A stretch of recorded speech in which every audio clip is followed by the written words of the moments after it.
HarperCollins presents Summer of My Amazing Luck. Written by Miriam Toews. Read by Amy Rutherford. Chapter 1. Lish had been a lifer even before the trouble started with Serenity Place. She had 4 daughters, 2 of them with the same guy, and the other 2, twins, with a carefree street performer who had fallen in love with Lish's hands.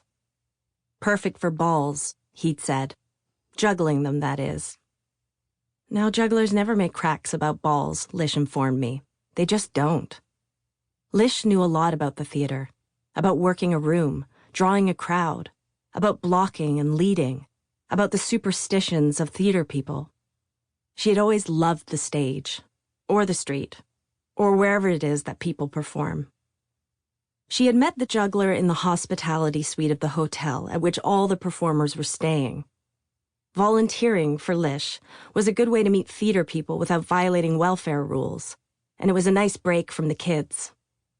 This street performer, Ab's father of the twins, said he loved Lish and suggested that she join him on the road. He could teach her to eat fire, juggle knives, walk on stilts. He showed her a newspaper clipping of himself from the Miami Herald, and the headline was, "Magic, Music, and Tomfoolery." And then there was a photo of him breaking a chain with his chest. "Just like Zampano in La Strada," he'd said.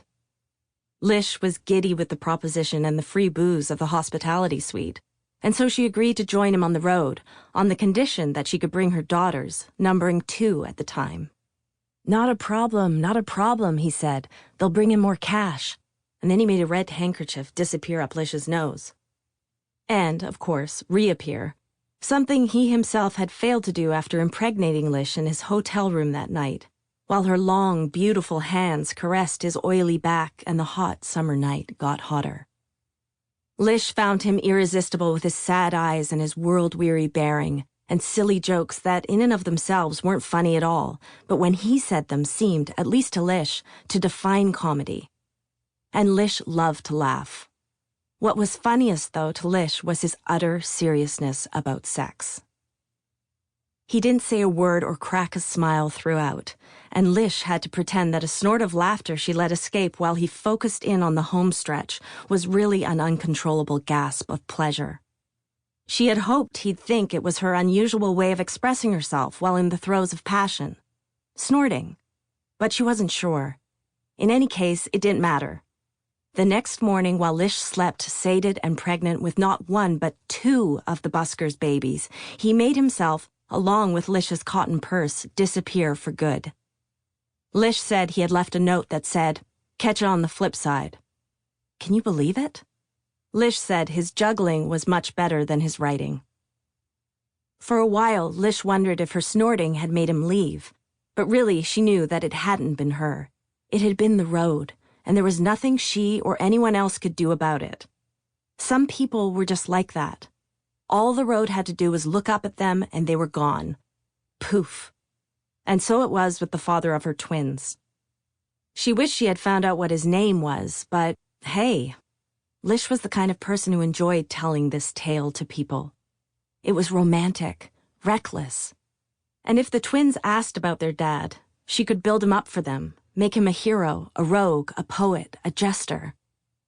Once I pointed out to Lish that the twins might like more details, some fleshing out of the story, maybe an address or a present on their birthday, a postcard. Lish said, maybe not. I know that Lish still kept a big silver spoon room service had brought up to the hotel room the night she and the busker got together, and the twins, when they were old enough, took turns using it to scoop the natural chunky peanut butter Lish bought at a health food co-op. They'd say, "It's my turn to use Dad's spoon," and Lish would smile and hand it over. Who knew what she was thinking? The older girls had a dad they saw fairly regularly, and for a while were willing to let the twins use him as theirs, too. But the twins didn't want him. They were happy enough with their own. I should tell you right now how I got to where I am. Single mother on the dole, public housing, all that. It wasn't a goal of mine, certainly. As a child, I never once dreamed, I will be a poor mother. Sample complete. Ready to continue?